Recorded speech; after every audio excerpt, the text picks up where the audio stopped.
স্বাভাবিক হতে শুরু করেছে জনজীবন, সড়কে বাড়ছে মানুষের উপস্থিতি ও যান চলাচল। এদিকে বিভিন্ন এলাকায় নিরাপত্তা নিশ্চিতে সতর্ক অবস্থানে ছাত্র জনতা। প্রিয় নম্বর সেট করে বিকাশে সেন্ড মানি করুন ফ্রি। আরো জানাতে টাঙ্গাইল ও খুলনা থেকে যুক্ত হয়েছেন সহকর্মীরা। শুরুতে টাঙ্গাইল থেকে জানাবেন সহকর্মী মামুনুর রহমান। মামুনুর, টাঙ্গাইলে এখন পরিবেশ পরিস্থিতি কেমন রয়েছে? কোনো পক্ষের মধ্যে কোনো উত্তেজনা আছে কিনা?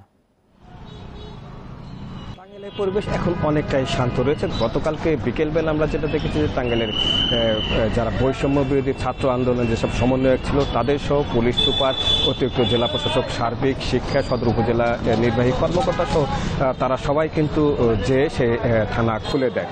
আমি এখন দাঁড়িয়ে আছি টাঙ্গাইলের নিয়ালা মোড় নামক স্থানে। আমি যদি একটু দর্শকদেরকে দেখানোর চেষ্টা করি, এখানকার জনজীবন একদমই স্বাভাবিক এবং গতকাল এবং আজকে আমরা কোথাও কিন্তু কোনো প্রকার নাশকতার খবর পাইনি। বিপুল সংখ্যক মানুষ তারা তাদের প্রয়োজনে চলে আসছে। আপনি যেমন জানেন যে আজকে শেষ কর্মদিবস, তো শেষ কর্মদিবস হলেও বিপুল সংখ্যক মানুষ কিন্তু আসছে। শহরের বিভিন্ন জায়গায় রিক্সা এবং অটো রিক্সার অনেক চাপ রয়েছে। দু এক জায়গায় রিক্সা অটো রিক্সার আমরা যানজট পড়তেও দেখেছি, যদিও এখন সকাল 9:15। আমি 9:15 নাগাদও কলেজ মোড় এলাকায় এবং পুরাতন বাস স্ট্যান্ড এলাকায় যানজট দেখেছি। আর এই যানজট নিরসনে কাজ করছে কিন্তু শিক্ষার্থীরা। আপনি জানেন যে এখনো পুলিশ কিন্তু মাঠে নামেনি, অর্থাৎ ট্রাফিক ব্যবস্থা এখনো পুরোপুরি পুলিশ হাতে নেয়নি। তো যে কারণে যে সাধারণ শিক্ষার্থীরা গতকালকে তারা দেখেছি দিনভর না রাত পর্যন্ত এই সাধারণ শিক্ষার্থীরা দায়িত্ব পালন করেছে। কাউকে আমরা যাদেরকে অনেকেই সকালবেলা দেখেছিলাম তাদেরকে কিন্তু গভীর রাত পর্যন্ত, অর্থাৎ রাত্রি 8:30 পর্যন্ত কিন্তু তাদেরকে আমি সর্বশেষ যখন শহরে ছিলাম তখনও কিন্তু তাদেরকে দায়িত্ব পালন করতে দেখেছি। অর্থাৎ শিক্ষার্থীরা কিন্তু স্বপ্রণোদিত হয়ে এই দায়িত্বটি হাতে তুলে নিয়েছে। যে কারণে পরশুদিন যে পরিবহনের যে বিশৃঙ্খলা পরিবেশ সৃষ্টি হয়েছিল, গতকালকে শিক্ষার্থীরা সেই দায়িত্ব পালন করার কারণে কিন্তু সেটা অনেকটাই স্বাভাবিক হয়েছে। এবং আশ্চর্যের বিষয় হচ্ছে যে শিক্ষার্থীরা যেভাবে গাইডের লাইন করে দিচ্ছে, এটা কিন্তু স্বাভাবিক সময় হয় না। এটা কিন্তু এখন একদম সুশৃঙ্খলভাবে হচ্ছে এবং শিক্ষার্থীরা এই কাজটি করছে। আসলে শিক্ষার্থীরা যেভাবে সড়ক নিয়ন্ত্রণ করছেন সেটা অবশ্যই প্রশংসনীয় একটি বিষয়। মামুনুর রহমান, আপনি সাথেই থাকবেন। এবার খুলনা থেকে আমরা জানবো সেখানকার পরিস্থিতি। সেখান থেকে জানাচ্ছেন সহকর্মী HM শামীমুজ্জামান। খুলনায় পরিস্থিতি কতটা স্বাভাবিক এবং ছাত্র জনতার স্বতঃস্ফূর্ত তৎপরতা কেমন দেখছেন সেখানে? খুলনাতে কিন্তু পরিস্থিতি আস্তে আস্তে স্বাভাবিক হচ্ছে।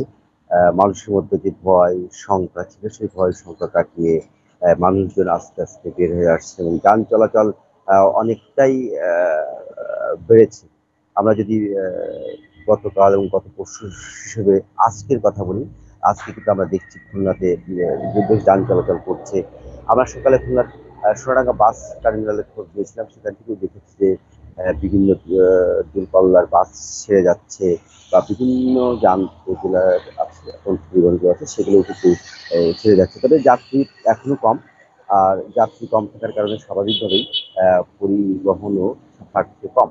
আর একটা বিষয় আমরা দেখেছি যে গতকালও দেখেছি এবং আজ সকালেও দেখেছি যে শিক্ষার্থীরা খুলনার সড়কের শৃঙ্খলা ফিরিয়ে আনতে কাজ করছেন এবং শিক্ষার্থীদের পাশাপাশি আমরা দেখেছি বিভিন্ন সামাজিক সংগঠনের কর্মীদের, রাজনৈতিক কর্মীদেরও কিন্তু আমরা দেখেছি তারা কাজ করছেন। এছাড়া গতকাল রাতে আমরা বিভিন্ন ওয়ার্ডে খোঁজ নিয়েছিলাম, তারা আমরা শুনেছি যে অধিকাংশ ওয়ার্ডে কিংবা মহানগরের অধিকাংশ ওয়ার্ডেই ছাত্র জনতা মিলে পাহারা দিয়েছে এবং সমাবেশ হয়েছে যাতে কোনো প্রকার বিশৃঙ্খলা না হয়, যাতে আইন শৃঙ্খলা পরিস্থিতি স্বাভাবিক থাকে।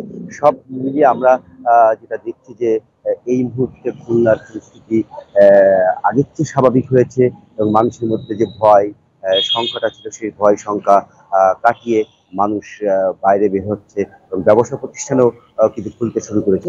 এই ছিল আমার কাছে সর্বশ্রেষ্ঠ। টাঙ্গাইল ও খুলনা থেকে জানাচ্ছিলেন সহকর্মীরা।